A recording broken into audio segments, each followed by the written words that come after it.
So then we get into sexual assault, which of course can occur within a dating or domestic violence relationship. But it also can occur outside of that, and let's talk about what that is.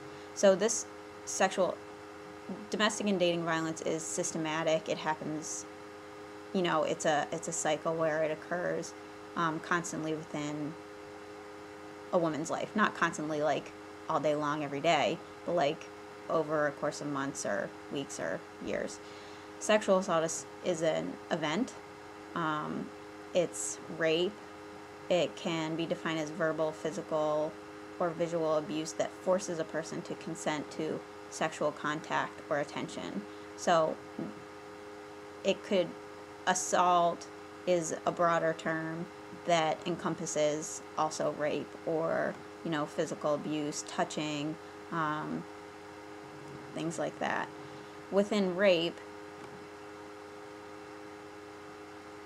it is required. Okay, so legal sex has to have consent. And the myth regarding consent is that if a woman says yes or a man says yes, then that means yes, right? And the problem with that is that yes can be coerced. Yes can happen within a system of power, or yes can happen within a situation where the person is intoxicated. So legally, no one can give their consent when they're drunk, when they're under the influence of drugs, and they're also, so that's the issue with consent. Who is a rapist? So what is our typical image of a rapist? Imagine right now in your homes, okay, what do you think of when you think of a rapist? You probably think of a scary guy in a mask in an alley, because that is what we are represented, what culture represents as a typical rapist. The problem with that is that the majority of rapes that occur are intimate or partner rapes, are rapes between two people who know each other or are on a date, things like that. And I'm sure most of you have heard the term date rape. So we have this myth about the scary person in the alley to be so aware of, right? And those are a very small percentage of rapes. And that's why it's so hard to sort of like distinguish and to prosecute rape, because it's hard to even think about rape within the context of like a friend or someone you were on a date with, because it's not how it's even imagined. And then who can be raped? You're going to learn about slut shaming from the 13-year-old on YouTube, and she talks about slut shaming and how really we imagine that only sluts can be raped, and she will talk to you about the fact that anyone can be raped. So listen to the 13-year-old. She has a lot of really good things to say.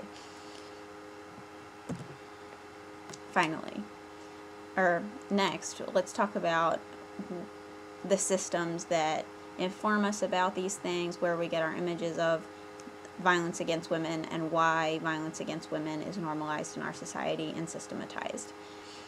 So we live in what is called a culture of violence, where violence is all around us. We see it in films, we see it in comedy, we see it in advertising, we think about it in our daily lives.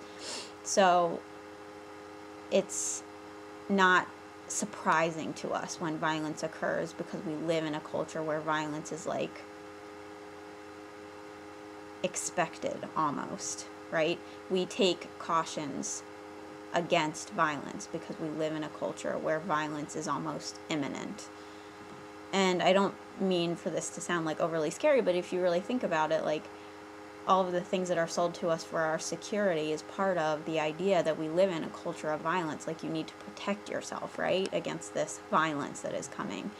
So, but part of that is also the images that were presented of women and girls in relation to their male partners as passive, protected, and economically dependent. That reinforces the ability for violence against women to occur. So these images of girls and women as like naturally related to their partners in that specific way makes violence against women seem even that more normal and makes it part of our cultural system.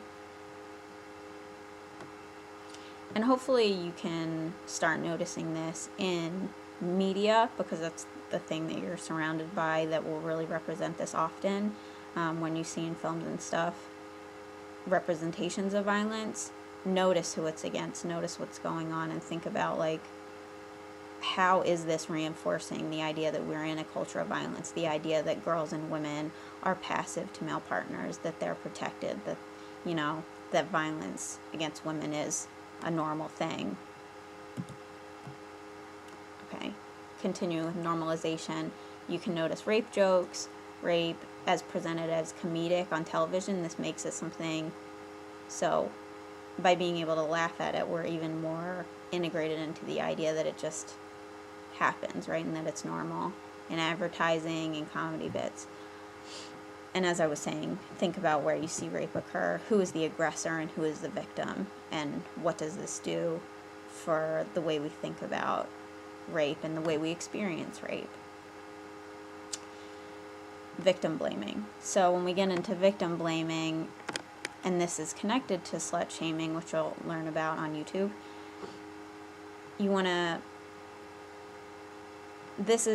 victim blaming is the process that occurs when a woman says that she's been raped.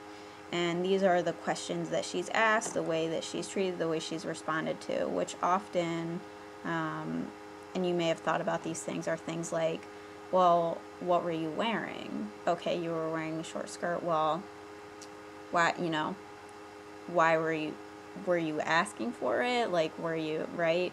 Why were you dressing so provocatively if you didn't want to have sex with that person? Which really goes into the way women are represented and what their representation means, and whether or not that means that sex with them is just assumed. Other components of victim blaming are whether or not the woman was drunk. Does that mean that she automatically gets to be raped? Does that give the person the right to rape her or have sex with her? Other questions like, has she had sex before? Does that mean that having sex with her again at any point in the future is okay and doesn't constitute rape? So these are the kinds of questions that occur that constitute victim blaming, rather than blaming the rapist, which is what feminism argues should occur, right? Rather than blaming the person who's experienced the violence, we should be blaming the person who was the aggressor. So these are your key terms. You're going to learn about rape culture through the site I linked up to, and slut shaming through the YouTube link, and hopefully this will fill in the gaps. If you have questions, of course, shoot me an email or post a question, and I look forward to hearing your comments.